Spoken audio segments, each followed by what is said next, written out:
Alright everyone, welcome to Warframe. We are Sanity Optional, and we're going to be playing doing a little Let's Play series called Twinja, hopefully, maybe. But essentially... I'm not laughing at... go! Keep going! Sorry. This is a good take. Keep Okay. going, keep going. So, what we're going to be doing is we're going to essentially be playing this game start to finish in air quotes because there's no real finish, there's just multiple places to go. Well, technically, if you count by the levels, I mean, there could be... There are multiple... Okay, as you can see, I will outline the different directions that this little galaxy... It's the solar system. I don't know how they did this. But the different directions that it takes, you actually, from certain points, have to skip which planet and direction that you're going because they didn't level it the same way. I mean, it's I go this way until I get my ass kicked and then I switch directions.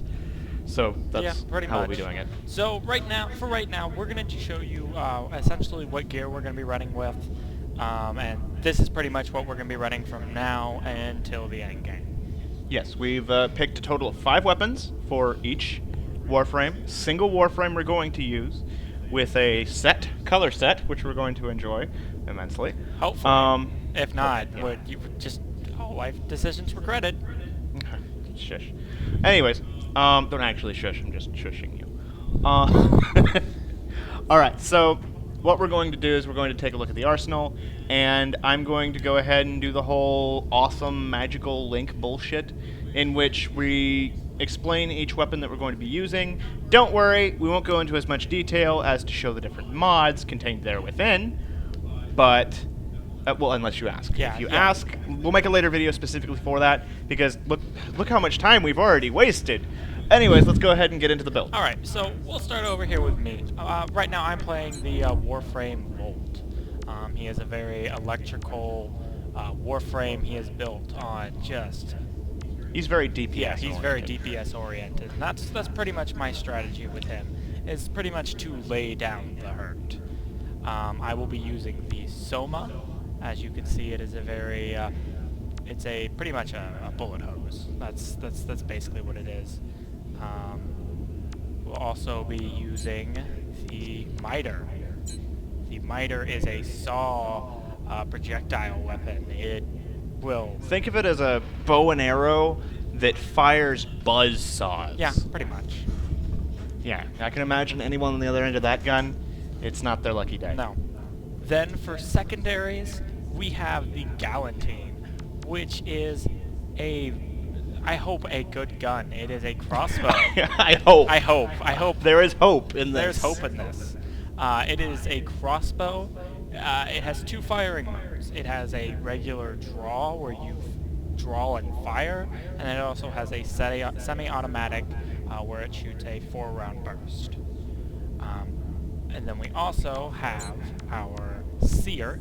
Let's see if it'll pull it up over here. There we go.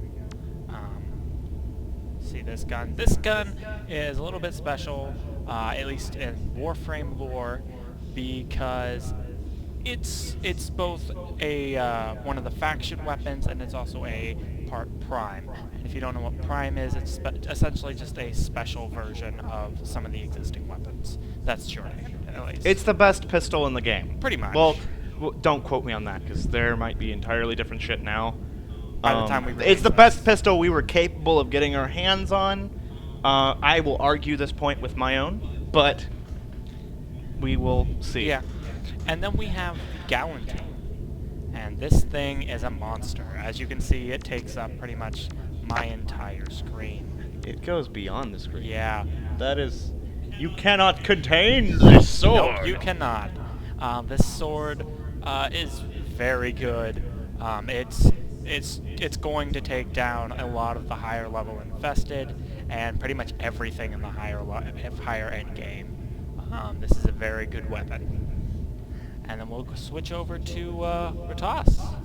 Alright, so we're getting into what I'm doing. I'm going to be running as Rhino, which is quite the monster. He's not as fast as Volt, and he doesn't deal as much damage.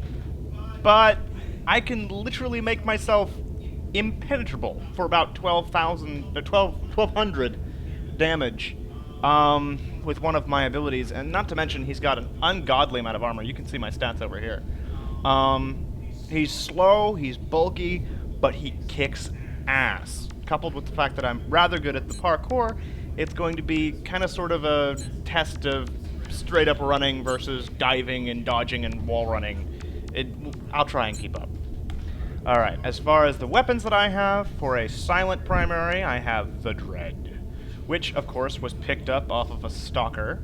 The Dread has never been touched, as is the rest of our weapons. If any of our weapons had been touched, we went ahead and leveled them all the way up and formatted them so that we would be starting again. Wow, even he looks irritated. So, the Dread is basically a lot like the Parrots. It's a bow, and the bow can... The bow has high piercing, it pins things to walls, it's just generally all around awesome. What more do you need to know? It's a bow. It's a bow. Okay, that's not the right screen. Cut that out. Then I have the Gorgon. I had silent, now I have loud. The Gorgon is a machine gun, and by machine gun I mean just short of being a freaking minigun. This thing starts slow, and then it ends fast. It just completely mows things down. We're kind of sort of betting on which is better as far as the Soma and the Gorgon. Gorgon has higher damage output, but the Soma shoots faster, so this is going to be real interesting. For secondaries, I'm going to be starting out with something loud and powerful, the Lex. It's hit scan, totally powerful, blows things up, it's a pocket sniper, it's real easy. The other weapon that I'm going to be using is the Despair, another one that I pulled off of the Stalker's carcass. The Despair is powerful, it has piercing, it can go through things and hit other things. I love the Despair, I love all of the throwing weapons I've been using so far. I have not touched the Despair, I've never actually used these weapons, so it's going to be really interesting, and I don't know what animal tried to come out of my body just now, but the Despair is going to be fun to... I mean, what you have to really realize here is that we're not using things that we're used to using. This entire thing is going to be entirely new to us. We're just going to, like, jump into it face first and pray that the game doesn't chew us up and spit us out. Pretty much. The final weapon that I'm going to be using is my melee Orthos, which I am coupling power with long range, but slow strikes. I'm basically doing the same thing he's doing, but with more area of effect damage, and I'm counting on this knocking people on their ass. So this is going to be real interesting to see how these builds work together.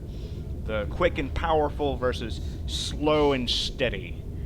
Yeah, this is a complete flip for us. Just so you guys. I mean, know. I'm used to being the fast, powerful, unload on things, and/or the real powerful, precise. I mean, I've got a Snipetron, I've got all kinds of different weapons that I pour all of the precision into the single shot. I even have the supercharge for the sniper rifle that I tried to use, and this is going to be an entirely different game for us. So let's just see how it goes.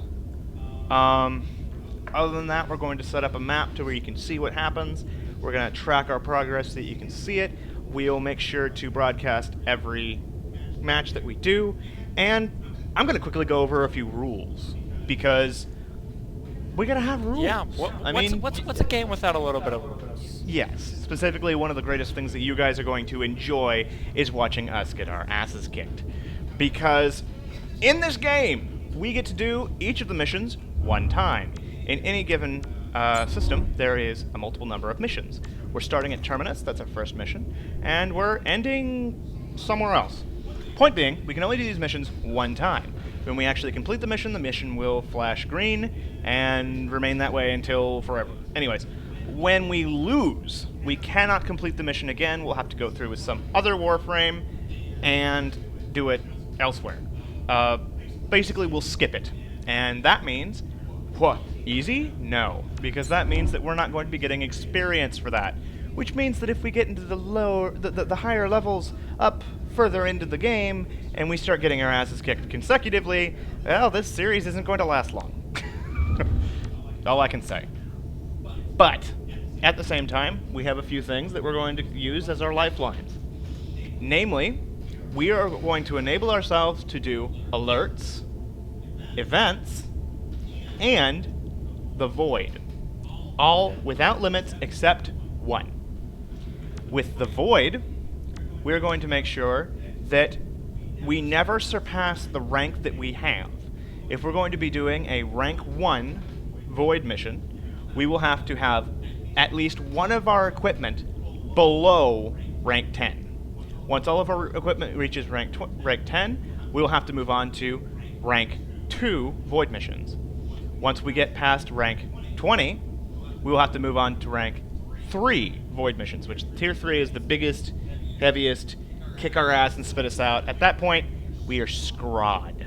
But real easy, real fun. Not easy. We're gonna get murdered. But well, we might get murdered. Maybe. Let's kick ass. Well, we will be awesome. Maybe. Oh. I'm guessing. I'm hoping. We're definitely gonna be awesome. Please make me awesome. Okay. Anyways, we went ahead and we supercharged everything because this is going to be a real steamroll. If you look, we have a few upgrades that we're starting with because we're starting out. We with the Warframes, we're capable of putting an aura on there so that even though we have 0, we can still add some things using the boost that the aura gives us. Other than that, we're really trying to see if the developer's word is true, in the sense that they're trying to make it to where that farming is not necessary. So we're going to be doing the purest, most evident version of that, in which we just go through each mission one time as a linear story, going through the game. Well, not so much story, more really like hack and slash murder. But yeah, we'll try and find our own way to make a cohesive story out of this. Now, the most important part that I think is going to be really visually appealing is the fact that at all times I will make sure that my Warframe is on a separate viewing plane from his. I will have my camera reversed. So at all times, I will be the right. And I will be the left. So that's how we are. I am Ratas, and I am the right. I am Magnus, and I am on the left. Oh, I am the left. You are the left. The left. Not the left side, but the left. I'm right, you're wrong. That's all the time. Okay. Anyways, so that's how we're going to have it all set up. I hope this isn't boring or not fun. I hope there's some anticipation for this. Maybe not. I'm just... let's see what happens. So, alright. Sanity Optional signing out. Sanity Optional app. Things off. This is... Oh, he's got the daggers out. And I'm spinning him. Wow, this is... Gonna need some editing going on here. Alright. Cut it out. Seriously. There we go. When I'm spinning him again. This is so difficult.